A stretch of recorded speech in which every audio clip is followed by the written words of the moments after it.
Paul apôtre, non de la part des hommes, ni de la part d'aucun homme, mais de la part de Jésus-Christ, et de la part de Dieu le Père, qui l'a ressuscité des morts. Et tous les frères qui sont avec moi, aux églises de Galatie. Que la grâce et la paix vous soient données de la part de Dieu le Père, et de la part de notre Seigneur Jésus-Christ.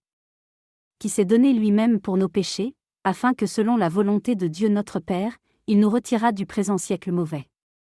À lui soit gloire au siècle des siècles. Amen. Je m'étonne qu'abandonnant Jésus-Christ, qui vous avait appelé par sa grâce, vous ayez été si promptement transporté à un autre évangile. Qui n'est pas un autre évangile, mais il y a des gens qui vous troublent, et qui veulent renverser l'évangile de Christ. Mais quand nous-mêmes vous évangéliserions, ou quand un ange du ciel vous évangéliserait outre ce que nous vous avons évangélisé, qu'il soit anathème. Comme nous l'avons déjà dit, je le dis encore maintenant, si quelqu'un vous évangélise outre ce que vous avez reçu, qu'il soit anathème. Car maintenant prêchez-je les hommes, ou Dieu? Ou cherchez-je à complaire aux hommes? Certes, si je complaisais encore aux hommes, je ne serais pas le serviteur de Christ. Or mes frères, je vous déclare que l'évangile que j'ai annoncé, n'est point selon l'homme. Parce que je ne l'ai point reçu ni appris d'aucun homme, mais par la révélation de Jésus-Christ. Car vous avez appris quelle a été autrefois ma conduite dans le judaïsme, et comment je persécutais à outrance l'Église de Dieu, et la ravageais. Et j'avançais dans le judaïsme plus que plusieurs de mon âge dans ma nation, étant le plus ardent zélateur des traditions de mes pères. Mais quand ça a été le bon plaisir de Dieu, qui m'avait choisi dès le ventre de ma mère, et qui m'a appelé par sa grâce, de révéler son Fils en moi, afin que je l'évangélisasse parmi les gentils, je ne commençai pas d'abord par prendre conseil de la chair et du sang. Et je ne retournai point à Jérusalem vers ceux qui avaient été apôtres avant moi, mais je m'en allai en Arabie, et je repassai à Damas. Puis je retournai 3 ans après à Jérusalem pour visiter Pierre, et je demeurai chez lui 15 jours. Et je ne vis aucun des autres apôtres, sinon Jacques, le frère du Seigneur. Or dans les choses que je vous écris, voici, je vous dis, devant Dieu, que je ne mens point. J'allai ensuite dans les pays de Syrie et de Cilicie. Or j'étais inconnu de visage aux églises de Judée qui étaient en Christ. Mais elles avaient seulement ouï dire, celui qui autrefois nous persécutait, annonce maintenant la foi qu'il détruisait autrefois. Et elles glorifiaient Dieu à cause de moi. Depuis je montai encore à Jérusalem 14 ans après, avec Barnabas, et je pris aussi avec moi Tite. Or j'y montai par révélation, et je conférai avec ceux de Jérusalem, touchant l'évangile que je prêche parmi les gentils, même en particulier avec ceux qui sont en estime, afin qu'en quelque sorte je ne courusse, ou n'eusse couru en vain. Et même on n'obligea point Tite, qui était avec moi, à se faire circoncire, quoiqu'il fût grec. Et ce fut à cause des faux frères qui s'étaient introduits dans l'Église, et qui y étaient entrés couvertement pour épier notre liberté, que nous avons dans Jésus-Christ, afin de nous ramener dans la servitude. Et nous ne leur avons point cédé par aucune sorte de soumission, non pas même un moment, afin que la vérité de l'Évangile demeurât parmi vous. Et je ne suis en rien différent de ceux qui semblent être quelque chose, quels qu'ils aient été autrefois, Dieu n'ayant point d'égard à l'apparence extérieure de l'homme, car ceux qui sont en estime ne m'ont rien communiqué de plus. Mais, au contraire, quand ils virent que la prédication de l'Évangile du prépuce m'était commise, comme celle de la circoncision l'était à Pierre. Car celui qui a opéré avec efficace par Pierre en la charge d'apôtre envers la circoncision, a aussi opéré avec efficace par moi envers les gentils. Jacques, dis-je, Cépha, et Jean, qui sont estimés être les colonnes, ayant reconnu la grâce que j'avais reçue, me donnèrent, à moi et à Barnabas, la main d'association, afin que nous allassions vers les gentils, et qu'ils allassent vers ceux de la circoncision. Nous recommandant seulement de nous souvenir des pauvres, ce que je me suis aussi étudié de faire. Mais quand Pierre fut venu à Antioche, je lui résistai en face, parce qu'il méritait d'être repris. Car avant que quelques-uns fussent venus de la part de Jacques, il mangeait avec les gentils, mais quand ceux-là furent venus, il s'en retira, et s'en sépara, craignant ceux qui étaient de la circoncision. Les autres Juifs usaient aussi de dissimulation comme lui, tellement que Barnabas lui-même se laissait entraîner par leur dissimulation. Mais quand je vis qu'il ne marchait pas de droit pied selon la vérité de l'Évangile, je dis à Pierre devant tous, « Si toi qui es juif, vis comme les gentils, et non pas comme les juifs, pourquoi contrains-tu les gentils à judaïser? Nous qui sommes juifs de naissance, et non point pécheurs d'entre les gentils. Sachant que l'homme n'est pas justifié par les œuvres de la loi, mais seulement par la foi en Jésus-Christ. Nous, dis-je, nous avons cru en Jésus-Christ, afin que nous fussions justifiés par la foi de Christ, et non point par les œuvres de la loi, parce que personne ne sera justifié par les œuvres de la loi. Or si en cherchant d'être justifiés par Christ, nous sommes aussi trouvés pécheurs, Christ est-il pourtant ministre du péché? À Dieu ne plaise. Car si je rebâtissais les choses que j'ai renversées, je montrerais que j'ai été moi-même un prévaricateur. Mais par la loi je suis mort à la loi, afin que je vive à Dieu. Je suis crucifié avec Christ, et je vis, non pas maintenant moi, mais Christ vit en moi, et ce que je vis maintenant en la chair, je le vis sans la foi du Fils de Dieu, qui m'a aimé, et qui s'est donné lui-même pour moi. Je n'anéantis point la grâce de Dieu, car si la justice est par la loi, Christ est donc mort inutilement.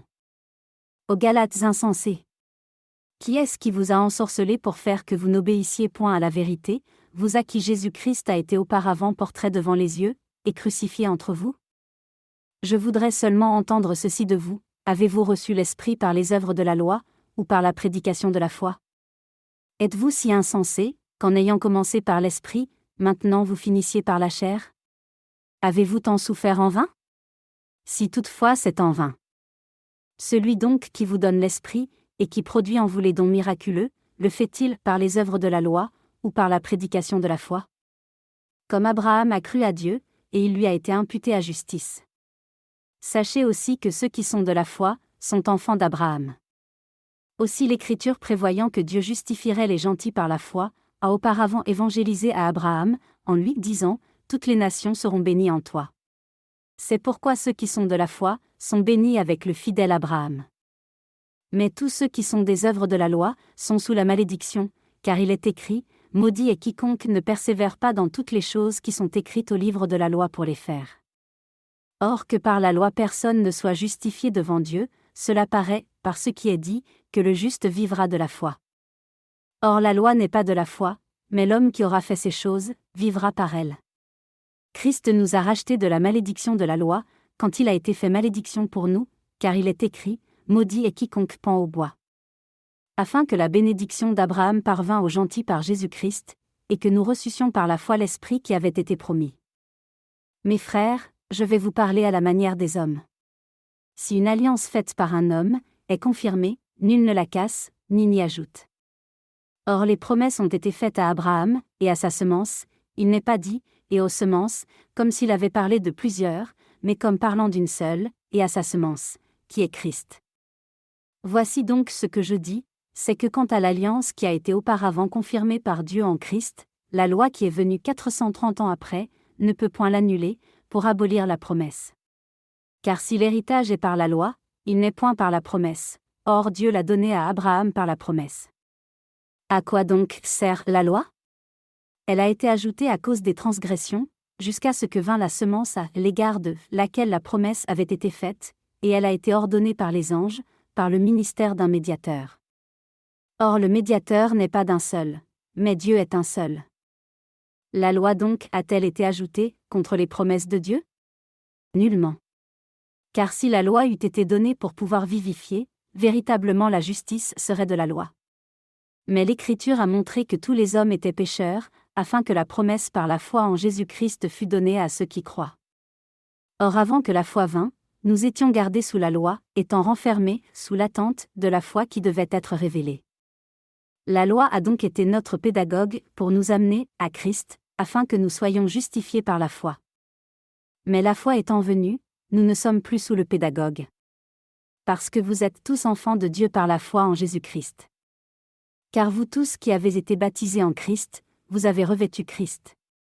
Où il n'y a ni juif ni grec, où il n'y a ni esclave ni libre, où il n'y a ni mâle ni femelle, car vous êtes tous un en Jésus-Christ. Or si vous êtes de Christ, vous êtes donc la semence d'Abraham, et héritier selon la promesse. Or je dis que pendant tout le temps que l'héritier est un enfant, il n'est en rien différent du serviteur, quoiqu'il soit seigneur de tout. Mais il est sous des tuteurs et des curateurs jusqu'au temps déterminé par le Père. Nous aussi, lorsque nous étions des enfants, nous étions asservis sous les rudiments du monde. Mais quand l'accomplissement du temps est venu, Dieu a envoyé son Fils, né d'une femme, et soumis à la loi. Afin qu'il rachetât ceux qui étaient sous la loi, et que nous reçussions l'adoption des enfants. Et parce que vous êtes enfants, Dieu a envoyé l'Esprit de son Fils dans vos cœurs, criant Abba, c'est-à-dire Père. Maintenant donc tu n'es plus serviteur, mais fils, or si tu es fils, tu es aussi héritier de Dieu par Christ. Mais lorsque vous ne connaissiez point Dieu, vous serviez ceux qui de leur nature ne sont point Dieu. Et maintenant que vous avez connu Dieu, ou plutôt que vous avez été connus de Dieu, comment retournez-vous encore à ces faibles et misérables éléments, auxquels vous voulez encore servir comme auparavant? Vous observez les jours, les mois, les temps et les années. Je crains pour vous que peut-être je n'ai travaillé en vain parmi vous. Soyez comme moi, car je suis aussi comme vous, je vous en prie, mes frères, vous ne m'avez fait aucun tort. Et vous savez comment je vous ai ci-devant évangélisé dans l'infirmité de la chair. Et vous n'avez point méprisé ni rejeté mon épreuve, telle qu'elle était en ma chair, mais vous m'avez reçu comme un ange de Dieu, et comme Jésus-Christ même. Quelle était donc la déclaration que vous faisiez de votre bonheur? Car je vous rends témoignage que, s'il eût été possible, vous eussiez arraché vos yeux, et vous me les eussiez donnés. Suis-je donc devenu votre ennemi, en vous disant la vérité? Ils sont jaloux de vous, mais ce n'est pas comme il faut, au contraire, ils vous veulent exclure, afin que vous soyez jaloux d'eux. Mais il est bon d'être toujours zélé pour le bien, et de ne l'être pas seulement quand je suis présent avec vous. Mes petits enfants, pour lesquels enfantés je travaille de nouveau, jusqu'à ce que Christ soit formé en vous. Je voudrais être maintenant avec vous, et changer de langage, car je suis en perplexité sur votre sujet. Dites-moi, vous qui voulez être sous la loi, n'entendez-vous point la loi? Car il est écrit qu'Abraham a eu 2 fils, l'un de la servante, et l'autre de la femme libre. Mais celui qui était de la servante, naquit selon la chair, et celui qui était de la femme libre, naquit par la promesse. Or ces choses doivent être entendues par allégorie, car ce sont les 2 alliances, l'une du mont de Sinaï, qui ne produit que des esclaves, et c'est Agar. Car ce nom d'Agar veut dire Sinaï, qui est une montagne en Arabie, et correspondante à la Jérusalem de maintenant, laquelle sert avec ses enfants. Mais la Jérusalem d'en haut est la femme libre, et c'est la mère de nous tous. Car il est écrit, réjouis-toi, stérile, qui n'enfantais point, et force-toi, est écrit, toi qui n'étais point en travail d'enfant, car il y a beaucoup plus d'enfants de celles qui avaient été laissées, que de celles qui avaient un mari. Or pour nous, mes frères, nous sommes enfants de la promesse, ainsi qu'Isaac. Mais comme alors celui qui était né selon la chair, persécutait celui qui était né selon l'esprit, il en est de même aussi maintenant. Mais que dit l'Écriture? Chasse la servante et son fils, car le fils de la servante ne sera point héritier avec le fils de la femme libre. Or mes frères, nous ne sommes point enfants de la servante, mais de la femme libre. Tenez-vous donc ferme dans la liberté à l'égard de laquelle Christ nous a affranchis, et ne vous soumettez plus au joug de la servitude. Voici, je vous dis moi Paul, que si vous êtes circoncis, Christ ne vous profitera de rien. Et de plus je proteste à tout homme qui se circoncis, qu'il est obligé d'accomplir toute la loi. Christ devient inutile à l'égard de vous tous qui voulez être justifiés par la loi, et vous êtes déchus de la grâce. Mais pour nous, nous espérons par l'Esprit d'être justifiés par la foi. Car en Jésus-Christ ni la circoncision ni le prépuce n'ont aucune efficace, mais la foi opérante par la charité. Vous courriez bien, qui est-ce donc qui vous a empêché d'obéir à la vérité? Cette persuasion ne vient pas de celui qui vous appelle. Un peu de levain fait lever toute la pâte. Je m'assure de vous en notre Seigneur, que vous n'aurez point d'autre sentiment, mais celui qui vous trouble emportera la condamnation, quel qu'il soit. Et pour moi, mes frères, si je prêche encore la circoncision, pourquoi est-ce que je souffre encore la persécution? Le scandale de la croix est donc aboli. Plus à Dieu que ceux qui vous troublent fussent retranchés. Car, mes frères, vous avez été appelés à la liberté, seulement ne prenez pas une telle liberté pour une occasion de vivre selon la chair, mais servez-vous l'un l'autre avec charité. Car toute la loi est accomplie dans cette seule parole, tu aimeras ton prochain comme toi-même. Mais si vous vous mordez et vous dévorez les uns les autres, prenez garde que vous ne soyez consumés l'un par l'autre. Je vous dis donc, marchez selon l'esprit, et vous n'accomplirez point les convoitises de la chair. Car la chair convoite contre l'esprit, et l'esprit contre la chair, et ces choses sont opposées l'une à l'autre, tellement que vous ne faites point les choses que vous voudriez. Or si vous êtes conduits par l'esprit, vous n'êtes point sous la loi. Car les œuvres de la chair sont évidentes, lesquelles sont l'adultère, la fornication, la souillure, l'impudicité, l'idolâtrie, l'empoisonnement, les inimitiés, les querelles, les jalousies, les colères, les disputes, les divisions, les sectes, les envies, les meurtres, les ivrogneries, les gourmandises, et les choses semblables à celles-là, au sujet desquelles je vous prédis, comme je vous l'ai déjà dit, que ceux qui commettent de telles choses n'hériteront point le royaume de Dieu. Mais le fruit de l'esprit est la charité, la joie, la paix, un esprit patient, la bonté, la bénéficence, la fidélité, la douceur, la tempérance. Or la loi ne condamne point de telles choses. Or ceux qui sont de Christ ont crucifié la chair avec ses affections et ses convoitises. Si nous vivons par l'esprit, conduisons-nous aussi par l'esprit. Ne désirons point la vaine gloire, en nous provoquant l'un l'autre, et en nous portant envie l'un à l'autre. Mes frères, lorsqu'un homme est surpris en quelque faute, vous qui êtes spirituels, redressez un tel homme avec un esprit de douceur, et toi, prends garde à toi-même, de peur que tu ne sois aussi tenté. Portez les charges les uns des autres, et accomplissez ainsi la loi de Christ. Car si quelqu'un s'estime être quelque chose, quoiqu'il ne soit rien, il se séduit lui-même. Or que chacun examine ses actions, et alors il aura de quoi se glorifier en lui-même seulement, et non dans les autres. Car chacun portera son propre fardeau. Que celui qui est enseigné dans la parole, fasse participant de tous ses biens celui qui l'enseigne. Ne vous abusez point, Dieu ne peut être moqué, car ce que l'homme aura semé, il le moissonnera aussi.